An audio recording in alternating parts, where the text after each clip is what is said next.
Hello everyone, आज मैं आप लोग के सामने अपना एक पर्सनल एक्सपीरियंस शेयर करता हूँ कि कैसे मैं किसी नई टेक्नोलॉजी को सीखता हूँ और वो कौन से स्टेप्स को फॉलो करता हूँ नई टेक्नोलॉजी को सीखने में। तो चलिए शुरू करते हैं। पहला स्टेप आता है जनरल इन्फॉर्मेशन। किसी भी नई टेक्नोलॉजी को शुरू करने से पहले हम लोग को फर्स्ट वीक और सेकेंड वीक पहला हफ्ता और दूसरा हफ्ता कम से कम इतनी इन्फॉर्मेशन कलेक्ट कर लेना चाहिए कि वो टेक्नोलॉजी कैसे काम करती है। और ज़्यादा टेक्निकल वे में हम लोग फर्स्ट वीक और सेकेंड वीक में नहीं जाते हैं, क्योंकि मेरा पर्सनल एक्सपीरियंस जैसा है इसमें, अगर हम लोग ज़्यादा स्टार्टिंग से ही खूब उसमें टेक्निकल में जाने लगते हैं तो हम लोग को धीरे धीरे चीज़ें समझ में नहीं आती है, फिर हम लोग को वहाँ से इंटरेस्ट लेवल कम होने लगता है।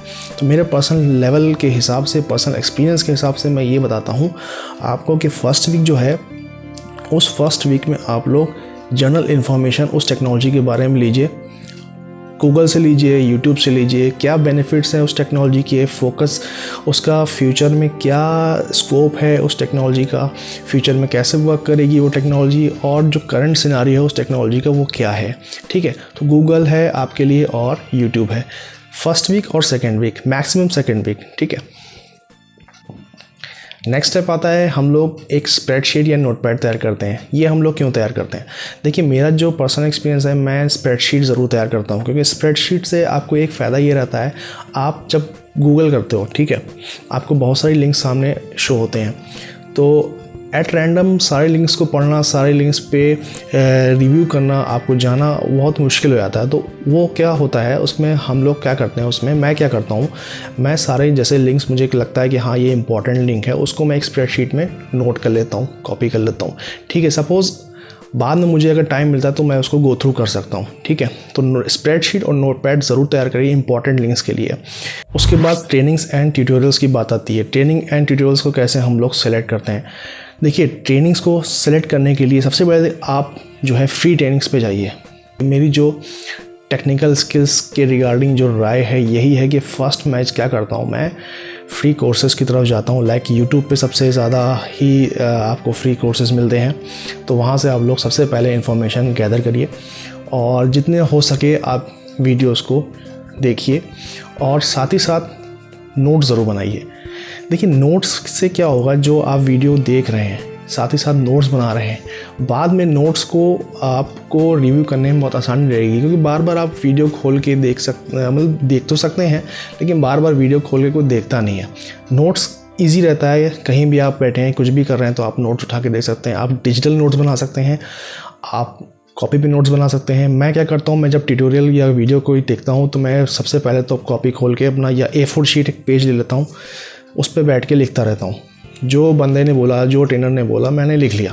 ठीक है, वो तो उस टाइम की बात हुई। आपको डिजिटल नोट्स बनाने हैं, आप साथ ही साथ स्क्रीनशॉट ले लेके आप एक गूगल ड्राइव या ड्रॉप बॉक्स पे किसी एक क्लाउड लोकेशन पे अपना जो है आप डेटा रख सकते हैं बना के। आप MS वर्ड फाइल तैयार कर सकते हैं स्क्रीनशॉट के ज़रिए और उसको गूगल ड्राइव या किसी क्लाउड लोकेशन पे स्टोर कर सकते हैं। तो एक फ़ायदा ये रहेगा कि आपके जो डॉक्यूमेंट्स हैं या जो आपका जो डेटा है वो कहीं लॉस नहीं होगा। आप कभी भी देखना चाहें वो उसको आप रिव्यू कर सकते हैं। तो ये ट्यूटोरियल्स और ट्रेनिंग्स की बात होती है। अच्छा, एक और चीज़ मैं ट्यूटोरियल्स ट्रेनिंग्स के बारे में बताना चाहता हूँ। अगर आप पेड ट्रेनिंग की तरफ जाते हैं, सबसे पहले आप यूडेमी पे जाइए। उडेमी पे क्या होता है, उडेमी पे आपको जो कोर्सेज मिलते हैं वो पेड तो होते हैं बट ज़्यादा महंगे नहीं होते हैं। उसमें ऑफ़र्स भी रहते हैं, 500 रुपये का, 400, 450, इस तरह रुपये का भी आपको कोर्सेज मिलते रहते हैं। तो उनके जब जैसे ही ऑफ़र आए वैसे ही आप कोर्स को है उसके ख़रीद दीजिए और जो आपको लगता है कि ट्रेनर ये अच्छा पढ़ा सकता है, वो हिसाब से आप कोर्स उसका बाय कर लीजिए। ये तो उडेमी देखिए, मैं नंबर 1 पे प्रेफर करता हूँ उडेमी, क्योंकि उडेमी पे छोटे छोटे ट्रेनिंग्स रहती हैं और साथ ही साथ हम लोग को प्रैक्टिकल भी करने को मिलता है। तो उडेमी पे आप थ्योरेटिकल प्लस प्रैक्टिकल नॉलेज दोनों ले सकते हैं। उसके बाद मैं नेक्स्ट जो फॉलो करता हूँ वो CVT नगेट्स है। देखिए, CVT नगेट्स अगर आपको बिल्कुल ट्रबल शूटिंग और फुल प्रैक्टिकल नॉलेज चाहिए तो CVT nuggets is the best, right. उसके बाद ये हो गई ट्यूटोरियल्स की बात। और ट्यूटोरियल एक तरह के आते हैं जिसमें बिगनर्स, इंटरमीडिएट और एडवांस लेवल तक होता है। तो उसमें मॉड्यूल या कैटेगरी बना देते हैं वो लोग, ट्रेनर्स जो होते हैं। लाइक प्लूरल साइड पे अगर आप देखें तो उसमें कैटेगरीज बने रहते हैं, बिगनर, इंटरमीडिएट एंड एडवांस। इस तरह की ट्रेनिंग्स भी आप लोग ले सकते हैं। मैं प्रेफर करता हूँ, मैं सबसे पहले YouTube, then Udemy, then CVT nuggets, यही 3 फॉलो करता हूँ, दैट्स इट। इसके बाद आता है स्टडी गाइड्स। देखिए मैंने स्टडी गाइड्स को पहले इसलिए नहीं रखा क्योंकि मैं स्टडी गाइड्स लाइक रीडिंग को इतना तवज्जो फर्स्ट में नहीं देता। मैं पहले ट्रेनिंग्स को तवज्जो देता हूँ, उसके बाद फिर रीडिंग्स को तवज्जो देता हूँ। रीडिंग अगर आप ब्लॉग्स पढ़िए, अगर आप गूगल पे सर्च करके पढ़िए, वो ज़्यादा बेटर रहता है बशर्ते आप स्टडी गाइड पढ़ते हैं। देखिए स्टडी गाइड भी अच्छा रहता है, स्टडी गाइड से आपको टॉपिक की फुल नॉलेज हो जाती है। ठीक है, स्टडी गाइड तब काम आता है जब आपने ट्यूटोरियल्स कंप्लीट कर लिए होते हैं। ठीक है, क्योंकि आप जब ट्यूटोरियल्स ट्रेनिंग कंप्लीट कर चुके होते हैं, आपको इतना अंदाज़ा हो जाता है उस टॉपिक के बारे में, बस आपको थ्योरेटिकल नॉलेज और थ्योरेटिकल जो कहते हैं ना सेंटेंस कैसे उसको फ्रेम करना है, टेक्निकल वे में कैसे उसको समझाना है, बताना है। सो स्टडी गाइड का यूज़ वहीं होता है जब आपको थ्योरेटिकल पढ़ना होता है या थ्योरेटिकल चीज़ें समझना होती है या टेक्निकली उस चीज़ को आपको डिफ़ाइन करना होता है। ठीक है, इंटरव्यू के लिए बेस्ट रहता है स्टडी गाइड। स्टडी गाइड को पढ़ने का सबसे अच्छा तरीका जो मैं फॉलो करता हूँ वो है बुलेट पॉइंट्स। बुलेट पॉइंट्स जितने हो सके बनाइए। आप स्टडी गाइड को फुल देखिए फर्स्ट टाइम जो पढ़ेंगे तो आप तो पूरी पढ़ लेते हैं, उसके बाद स्टडी गाइड दोबारा को देखता नहीं उठा के, मैं खुद नहीं देता, मैं सिर्फ रेफरेंस तौर पे उठा के देखता हूँ।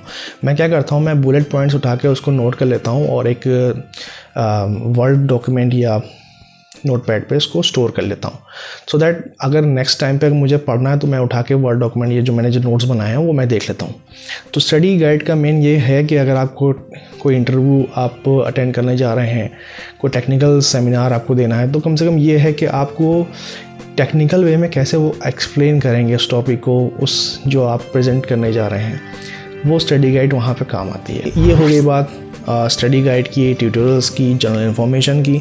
यहाँ तक आपका पूरा तैयार हो गया। अब मेन जो बात आती है वो मैंने जो बताई नहीं अभी तक, वो आती है ड्यूरेशन। ठीक है, लाइक स्ट्रेटजी कैसे आप प्रिपेयर करेंगे, कैसे स्ट्रेटजी बनाएंगे, कैसे आप उस टेक्नोलॉजी को लर्न करेंगे। Duration is the most important. आपने सब कुछ तैयारी कर रहे हैं, सब कुछ कर रहे हैं, आपको टाइम का कुछ अंदाज़ा नहीं है कि इतना आपने टाइम लगा दिया उसको पढ़ने में। ठीक है, टाइम लगाया, अच्छी बात है, आपको समझ में आ गया, वो बहुत अच्छी बात है। लेकिन एक टाइम ड्यूरेशन से क्या होता है, आदमी बाउंड हो जाता है। ठीक है, आपको इंटरेस्ट लेवल भी बना रहेगा, प्लस दूसरा ये रहेगा कि मुझे एक टारगेट डिफाइन है, मुझे 2 मंथ्स में कंप्लीट करना है। मैं जो फॉलो करता हूँ, मैं ड्यूरेशन से करता हूँ, एक मिनिमम ड्यूरेशन लेता हूँ, एक मैक्सिमम ड्यूरेशन लेता हूँ। मिनिमम ड्यूरेशन एक ऐसी ड्यूरेशन होती है जिसमें मुझे कहते नहीं है कि बंदूक की नोक पे रख लिया बंदे को, बस अब गोली चलानी है, अब आदमी डर के मारे, वो चीज़। एक ऐसी सिचुएशन आ जाती है कि भाई 2 महीने मुझे कंप्लीट करना है। लाइक जो मैक्सिमम टाइम ड्यूरेशन लिया होता है वो 1 month extra, like bonus month. ठीक है, वो बोनस मंथ ले लेते हैं।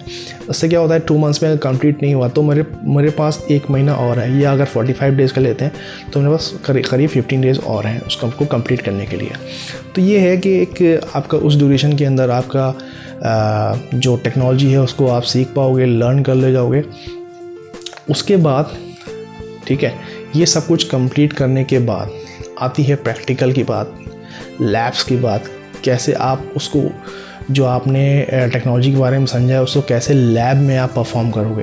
देखिए लैब बहुत ही ज़रूरी है, अगर आप किसी टेक्नोलॉजी को समझते हैं उसके लिए लैब प्रिपेयर करना बहुत ज़रूरी है। Exposure, technical exposure, hands on exposure is very important. ठीक है, आप टेक्नोलॉजी सीख गए, थ्योरेटिकल आपको आ गया, प्रैक्टिकल भी आ गया, लेकिन आपने उसको परफॉर्म नहीं किया लैब पे।